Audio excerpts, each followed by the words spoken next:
Mbola fary mirabanao ndray amin'ny anaran'i Jesosy. Amin'ny androandro ty dia misy teny kely amin'ny Jeremia toko fahatelo amby telopolo ny andoniny fahatelo ny tiako fampahirizana aminao androany.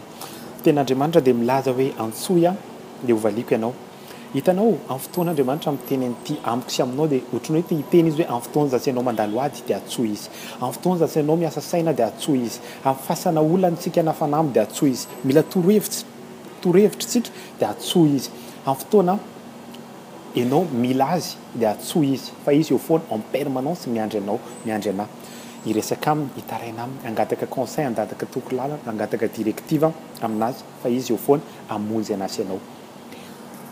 Te hiconfie zavatra aminao androany hoe hitanao raha nabavy amin'ny fotoana ianao andeha hanao volo na hanao tarehy na hanao tanana dia matetika ianareo mandeha manantona spécialiste. Tsy confie anareo amin'izaniza amin'ny volonareo na ny tarehanareo fa mila sûr alohanareo hoe olona mahay izay nareo vao makany. Fa mpiantso nareo hoe aiza aky mahay an'izao, aiza aky mahay an'izao mba andananareo any amin'ilay olona. Ohatr'izay tokoa tsika rahalahy amin'ny fotoana misy panne ny tomobile antsika ohatra dia mifampiantso kely tsika hoe aiza aky misy manamboatra injecteur ohatra fa simba ny anahy, aiza ny spécialiste ana carburateur ohatra. Tiako tenenina aminao dia ny zavatra sarobidy amiko sy aminao dia confientsika sy anao amina olona spécialiste zay ananantsika sy anao garantie fa afaka amahy an'izay zavatra izay, afaka hikarakara tsara araka ny tokony ho izy ary tsy hanimba na hanao kobay ny zavatra sarobiditsika sy anao. Mihoatra lavitra noho izany Andriamanitra te hiteny aminao hoe momba anao rehetrarehetra fantatrao fa Andriamanitra ny spécialiste tanio.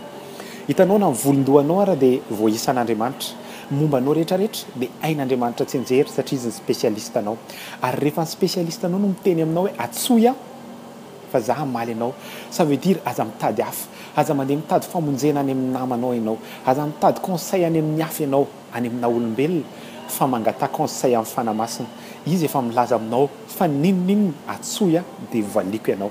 Ny zavatra ataonao mila manao an'ilay dingana fotsiny ianao, le étape manantona, le étape miantso fa izy efa disponible ao anao. Mbola tsy miantso akory ianao dia efa disponible ao anao izy fa ny andrandrasany aminao androany dia ianao hanao an'ilay dingana kely, izy se confie aminy, hanao an'ilay dingana kely hiantehatra aminy, ila vonjy aminy fa izy ny spécialiste amin'ny mahakasika anao.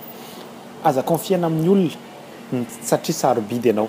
Aza endrasana ny namanao hanoro lalana tsy ratsy akory fa ny tsara lavitra noho ny olona dia Andriamanitra tonona atsoia dia hovaliako ianao izy izy. Amin'ny fotoana ianao manantona na conseil na vonjy na fahasalamana ninina zavatra tediavinao dia efa ao amin'Andriamanitra ilay izy fa ny angatahany aminao antsoa izy.